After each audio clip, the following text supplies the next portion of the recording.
Hello and welcome back to another AP Sports video. Today I am hopping into the recent struggles of the Atlanta Hawks and what I believe is going on and why I don't think this is as big of a deal as many might make it out to be.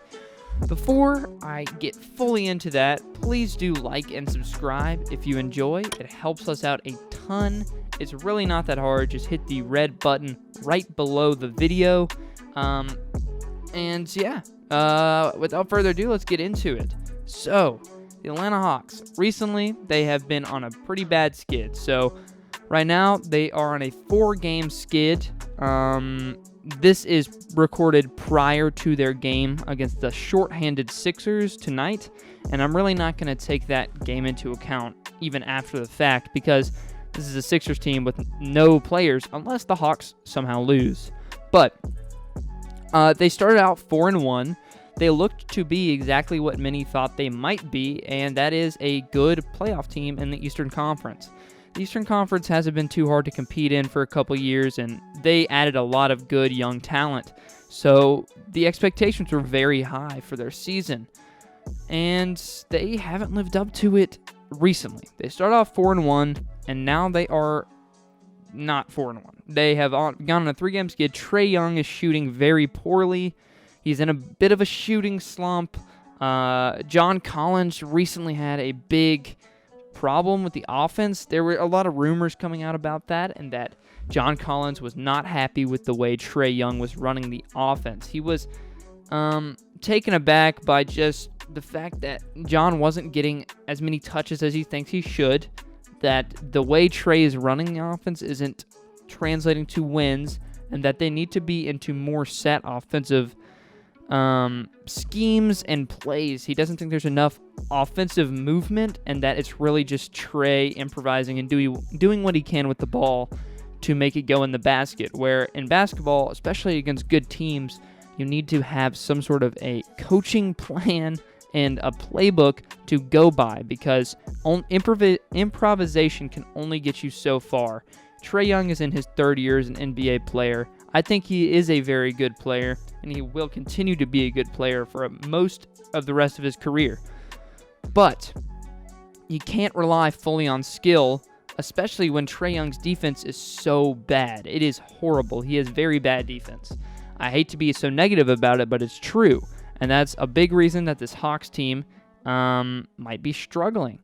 Another part that I think has a little bit to do with it is, well, more than a little bit. They've had a little bit of some injury woes. So they just lost Bogdan Bogdanovic to a knee fracture. So if it's depending on the seriousness of this fracture, he could need surgery, which would be a very long period of time. As of right now, they're still looking at him and making sure that they don't need to do surgery, but he'll be out for a little bit. This isn't an injury that's going to go away in a couple days. This is a left knee fracture, so keep that in mind. They are also missing Danilo Gallinari, Onyeka Okongwu, their first-round draft pick, who really I don't think he'll be too incorporated, but definitely a person that's going to help in the long run. They're also missing Rajon Rondo, who I think is going to be one of the biggest pieces for this team, especially when you have a young point guard like Trae Young, who needs somebody to learn from, and also to maybe mess around with these rotations. So that's one thing I want to talk about as well. I think that Lloyd Pierce, as they're losing games right now, Trae's in a little bit of a shooting slump.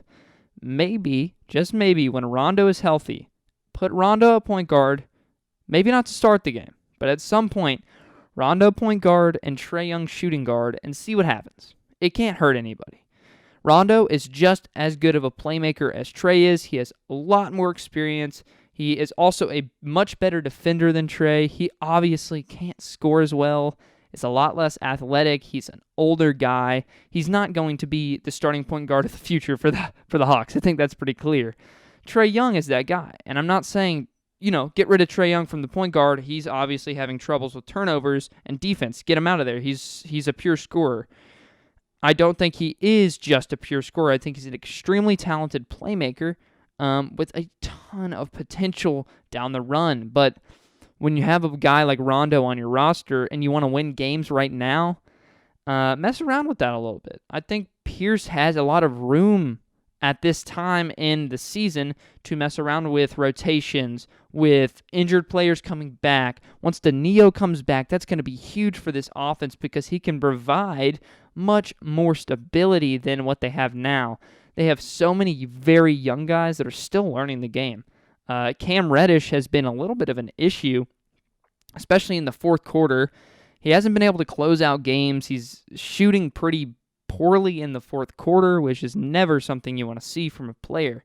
So having Danilo come in and give DeAndre Hunter some rest and John Collins some rest and allowing himself to become involved into that offense, he's going to space out the minutes for these guys, and he's also just a better offensive player than just about everybody, but it's tough to say. I think he's probably about the same as John Collins.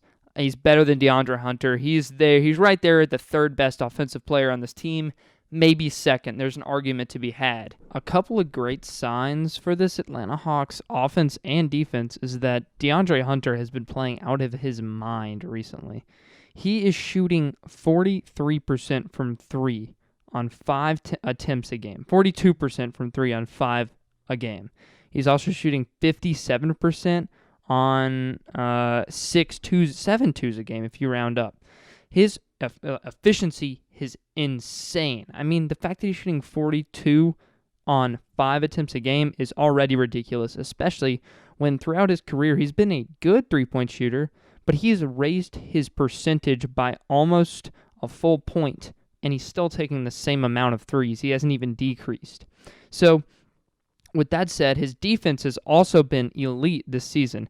He reminds me a lot of, Kawhi Leonard. He's that kind of guy. He can be a defensive lockdown person as long as he continues to work on that offensive side of the ball. Like, if that three continues to fall, he is going to be a piece for this team, and he will continue to develop throughout the season.